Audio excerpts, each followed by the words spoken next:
그리스도의 풍성하신 은혜와 사랑이 늘 함께 하시기를 바랍니다. 오늘 이 아침에는 데살로니가 후서 제2장 1절로 12절까지의 말씀 잠시 살펴보려고 합니다. 생명의 삶 큐티 11월 11일자 수요일자 말씀입니다. 형제들아, 우리가 너희에게 구하는 것은 우리 주 예수 그리스도의 강림하심과 우리가 그 앞에 모임에 관하여 영으로나 또는 말로나 또는 우리에게서 받았다 하는 편지로나 주의 날이 이르렀다고 해서 쉽게 마음이 흔들리거나 두려워하거나 하지 말아야 한다는 것이라. 누가 어떻게 하여도 너희가 미혹되지 말라. 먼저 배교하는 일이 있고 저 불법의 사람 곧 멸망의 아들이 나타나기 전에는 그날이 이르지 아니하려니 그는 대적하는 자라. 신이라고 불리는 모든 것과 숭배함을 받는 것에 대항하여 그 위에 자기를 높이고 하나님의 성전에 앉아 자기를 하나님이라고 내세우느니라.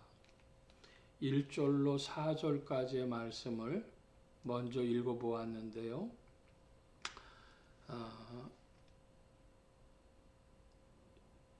종말에 관한 말씀을 주의 날이라는 표현으로 사도 바울은 전하고 있습니다. 그 핵심이 무엇인가 그러면 쉽게 마음이 흔들리거나 두려워하지 말아야 한다. 자, 두려워하지 말아야 한다는 것은 우리가 이해하겠고, 쉽게 마음이 흔들린다고 하는 것은 이제 종말이 되었기 때문에 그 준비해야 된다고 노동의 현장에서 벗어나는 것, 열광하는 것, 그것이 쉽게 마음이 움직이는 것입니다. 흔들리는 것입니다. 그런데 그런 종말론적인 메시지가 세 가지로 성도들에게 영향을 미칩니다.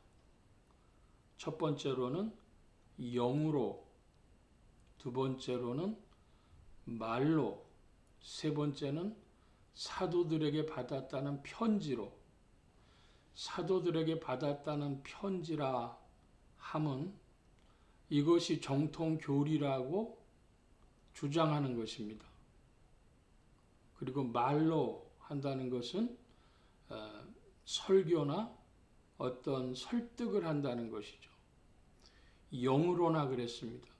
이것은 바른 영이 아니죠. 성령의 역사가 아니죠.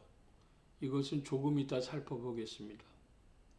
그러므로 종말이 때가 되어서도 성도는 흔들리지 말아야 되는데, 멸망의 아들이 나타나고 그리고 자기를 하나님이라고 말한다 하는 그것입니다.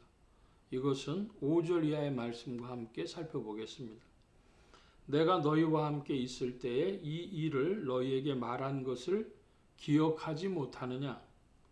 너희는 지금 그로하여금 그의 때에 나타나게 하려 하여 막는 것이 있는 것을 아나니 불법의 비밀이 이미 활동하였으나 지금은 그것을 막는 자가 있어 그 중에서 옮겨질 때까지 하리라.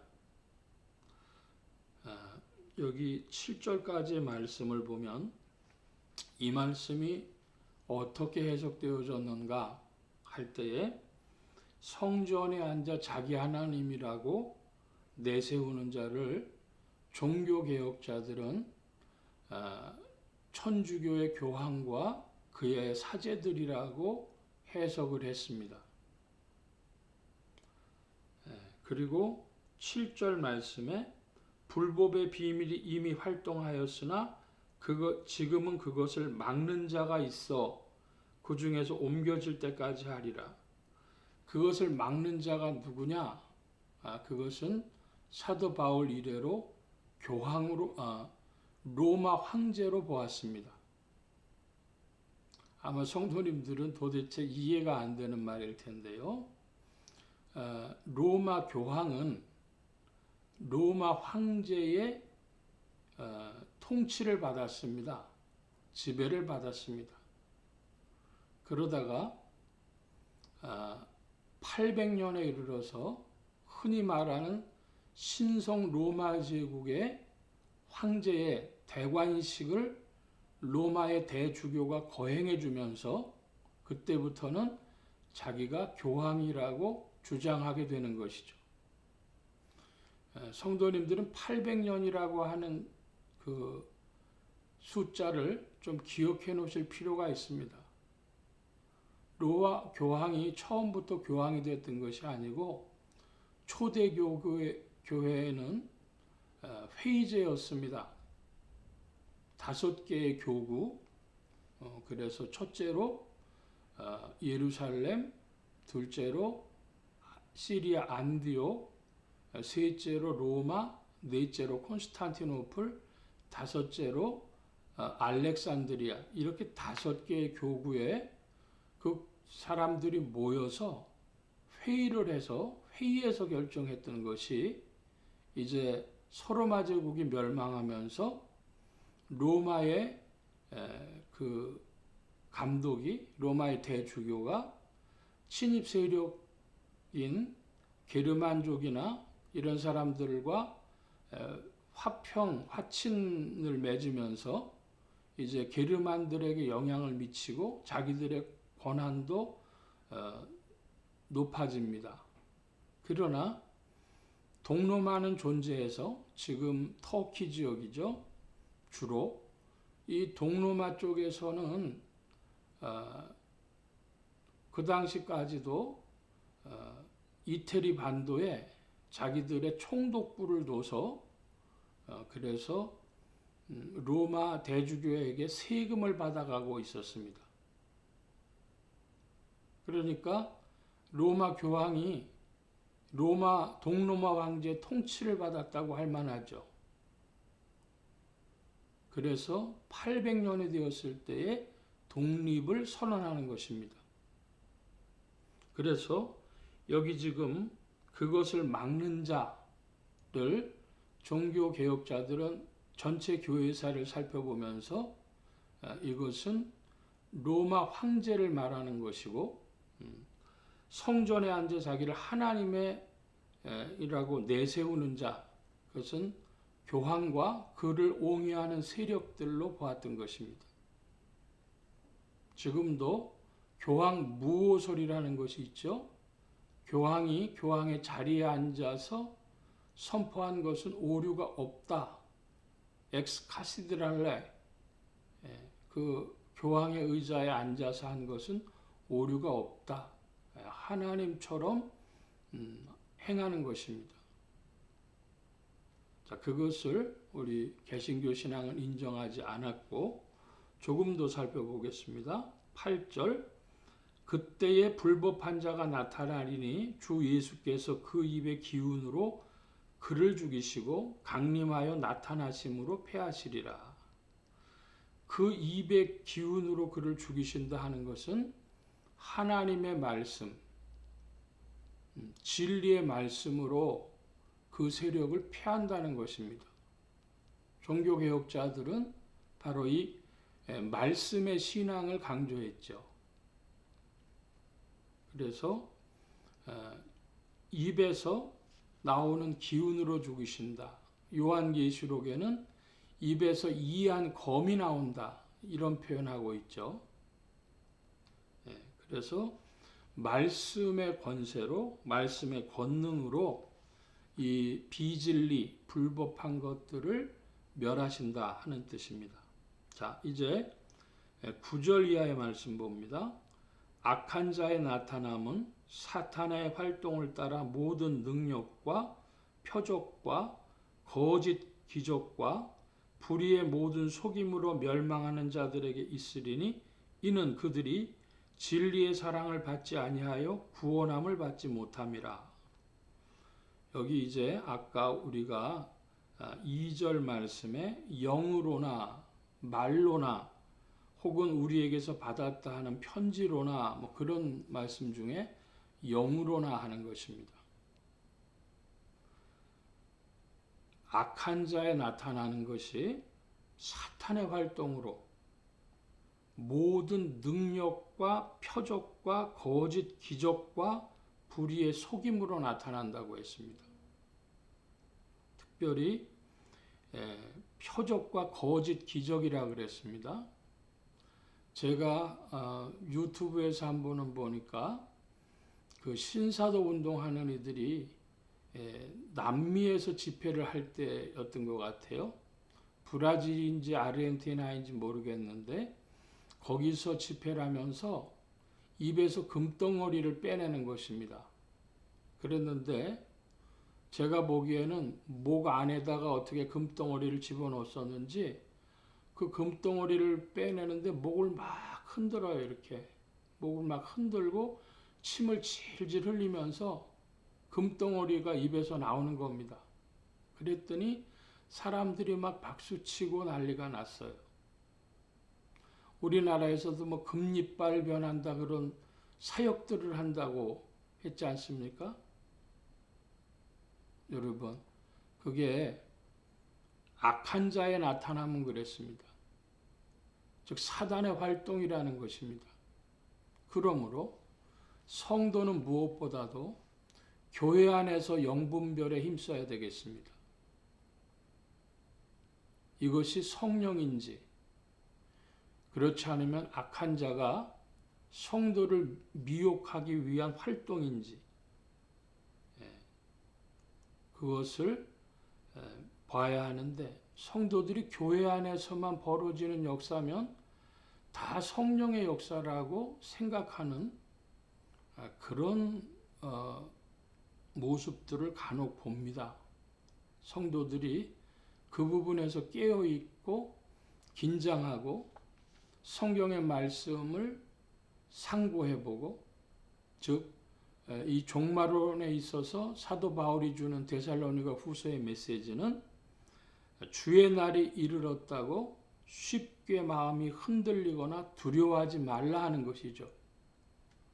그것에서 벗어나는 어떤 일들을 행할 때 그것은 성령의 역사가 아닌 것입니다. 영분별을 하기 위해서는 성도가 바른 신앙의 태도와 말씀의 연구와 그리고 기도로 말미암아 성령의 가마를 밝히 받기를 힘써야 하겠고 그때에 성도는 영분별로 나아갈 줄 압니다. 그리고 특별히 그 자리에서 주님의 교회가 중요한데 우리나라 말로 줄 선다고 하죠. 어디로 줄 서야 할까? 여러분, 교회에서 신앙생활하는 것, 그리고 영분별하는 것, 그것을 소중히 여기시기를 축복합니다. 영분별이 안 되면 능력이 나타날 때, 표적이 나타날 때, 거짓 기적이 나타날 때, 그리고 속일 때 끌려다니는 것입니다. 자, 11절. 그러므로 하나님이 미혹의 역사를 그들에게 보내사 거짓 것을 믿게 하심은 진리를 믿지 않고 불의를 좋아하는 모든 자들로 하여금 심판을 받게 하려 하심이라. 이게 미혹의 역사라 그랬어요. 여러분 신앙의 생애 중에 미혹의 역사가 여러분 속에서 작동하지 않기를 또한 축복합니다. 우리 하나님은 어떤 하나님이신가?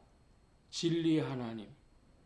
여기 진리의 사랑을 받지 아니하여 구원을 받지 못함이라. 그들이 그런 자들입니다. 하나님은 진리이신 거로 진리의 사랑이란 하나님의 사랑입니다. 하나님의 사랑받은 자는 또한 진리를 사랑합니다. 말씀을 사랑합니다. 말씀이 육신이 되신 분이 그리스도시기 때문입니다.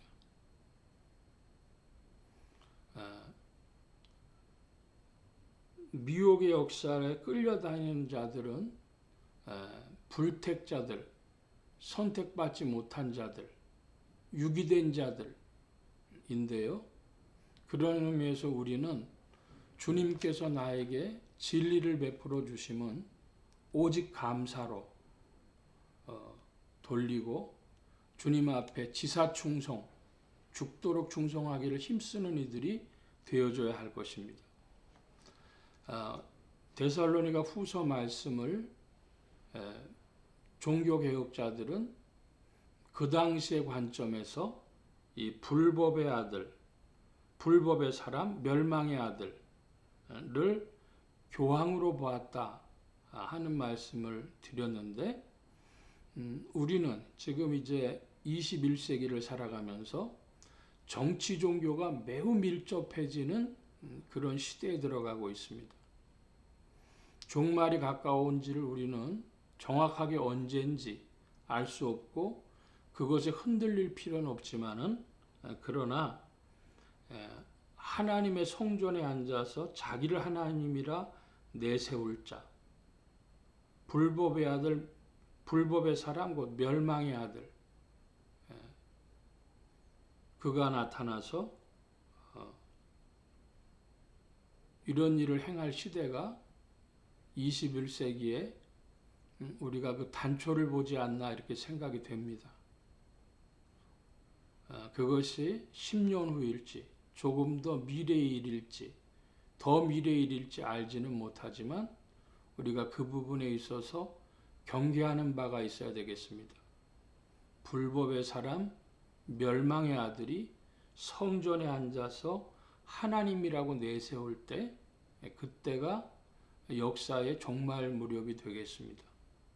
그러므로 오늘날 코로나가 일어났다고 해서 많은 이들이 종말이 시작된 것처럼 7년 대환란이 시작된 것처럼 이야기하는데, 그것은 바른 말씀과는 좀 거리가 있다 하겠습니다. 우리는 흔들리지 말아야 되겠고, 그리고 조금 더 살펴보고 아마도 조금 더 시간이 있겠다. 여러분, 믿음에 요구되는 것은 무엇이냐? 죽도록 충성하라. 지사 충성에 신앙의 태도가 있어 주님의 사랑, 진리의 사랑받는 자들이 되어질 줄로 믿습니다. 주님이 우리를 사랑하시고 은혜를 베풀어 주셨습니다. 주님을 찬양합니다. 기도합니다. 만복의 근원 되신 하나님, 함께해 주셔서 오직 온 교회와 성도들이 진리의 사랑을 받는 자들이 되어져서 미혹의 역사에 끌려다니지 아니하게 하시고 자신들의 신앙을 점검하게 하시고 또 흔들리지 않은 굳건한 신앙 되어질 때에 지사 충성의 마음을 가지고 주를 더욱 의지하는 자들 되게 하여 주옵소서. 함께하여 주셔서 이 한날에도 세임 주시고 주 성령으로 주장하사 복음 전파 영혼 구원하는 일에 온 교회와 성도들과 죄종들이 쓰임 받으며 예수 소망 교회와 온 성도들과 부족한 종도 주 안에 쓰임 받게 하여 주옵소서. 도우신 구하며 감사하며 의지하올 때 예수 그리스도의 이름으로 기도하옵나이다. 아멘. 하늘에 계신 우리 아버지여, 이름이 거룩히 여김을 받으시오며 나라의 임하옵시며 뜻이 하늘에서 이루어진 것 같이 땅에서도 이루어지이다. 오늘날 우리에게 일용할 양식을 주옵시고 우리가 우리에게 죄 지은 자를 사하여 준 것 같이 우리 죄를 사하여 주옵시고 우리를 시험에 들게 하지 마옵시고 다만 악에서 구하옵소서. 대개 나라와 권세와 영광의 아버지께 영원히 있사옵나이다. 아멘.